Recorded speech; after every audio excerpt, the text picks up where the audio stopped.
प्राणाची आहुती दिली, मग कुठे जाऊन हे स्वातंत्र्य आपल्याला मिळालं.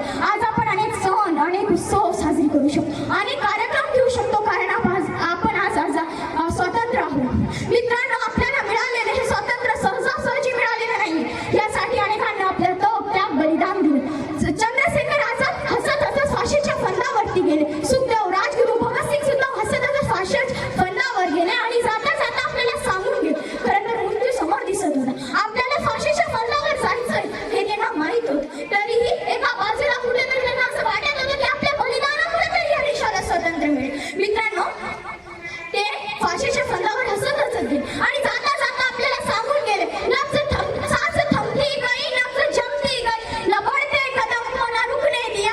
अरे सर कट गए हमारे तो कुछ गम नहीं, मगर सर हिमालय को हमने न झुकने दी.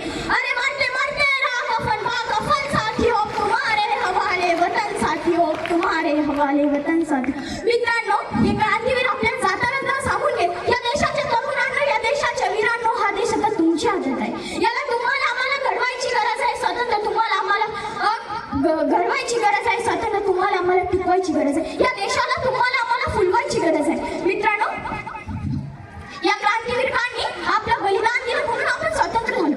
भगतसिंग, सुखदेव, राजगुरू, चंद्रशेखर आझाद जाता जाता आपल्याला सांगून गेले. खरं तर 150 वर्ष इंग्रज सत्तेने भारत मातेला छेडले. 150 वर्ष इंग्रज सत्तेने भारत मातेला छेडले, घालवल्या त्या जुलमी सत्ता, रक्ताचे पाठ वाहिले. अहो आनंदाने निगड्या छातीत गोळ्या त्यांनी घेतल्या. भारत माता वंदे मातरम म्हणत, इन्कलाब म्हणत देशासाठी फाशी त्यांनी घेतला. अहो, देशासाठी फाशी त्यांनी घेतली. मित्रांनो, या देशासाठी अनेकांनी आपलं घर, कुटुंब, आपल्या परिस्थितीचा विचार न करता आपल्या देशासाठी आपले आयुष्य पणाला लावले. मित्रांनो, एवढंच नाही, आज आपण अनेक जण रोज अनेक बातम्या पाहतो, अनेक बातम्या वाचतो, टीव्हीवर अनेक न्यूज असतात की आज एवढे एवढे सैनिक शहीद झाले. तेव्हा कुठेतरी मनात विचार येतो की जेव्हा देशाला स्वातंत्र्य मिळवण्यासाठी जे क्रांतीवीर महत्वाचे होते, ज्या क्रांतीवीराचं बलिदान महत्वाचं होतं, तेवढंच आज देशाचं स्वातंत्र्य टिकवण्यासाठी या सीमेवर लढणाऱ्या प्रत्येक सैनिकाचं समर्पण महत्वाचं आहे. मित्रांनो, आपण पाहतो मित्रांनो, कुठेतरी थंड प्रदेशात, कुठेतरी उष्ण वाळवंटात, कुठेतरी अतिशय अतिकूल परिस्थिती असते, तेव्हा ते तिथं सीमेवरती राहून आपल्या देशाचं सुरक्षण करण्याचं काम करतात. मित्रांनो, आज ते तिथे आहेत म्हणून आपण इथं आहोत. मित्रांनो, ते तिथे लढताय म्हणून आपण इथं सुरक्षित राहू शकतो. मित्रांनो, लक्षात घ्या. मित्रांनो, आपण कधी विचार केलाय का की जो सैनिक सीमेवर लढण्यासाठी जातो तेव्हा त्याच्या मुलाची, बाळाची, बायकोची काय परिस्थिती होत असेल बरं? कधी त्यांच्या कानावर नवीन बातमी ऐकायला मिळेल हे त्यांना माहीत नसतं. कधी काय होणार आहे त्यांना माहीत नसतं.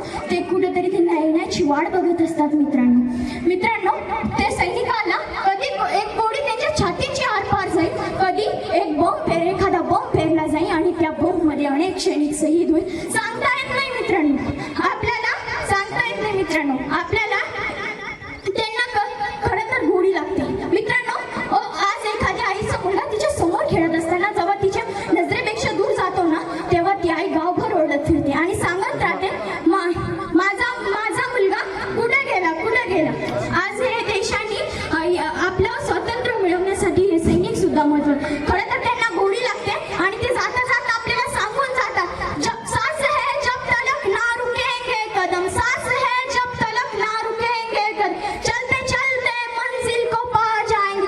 अरे जान प्यारी नहीं है ये वतन से हमें, मरते मरते सभी को कह जाएंगे. धन्यवाद. खूप सुंदर असं वक्तृत्व या ठिकाणी आपल्याला ऐकायला बघायला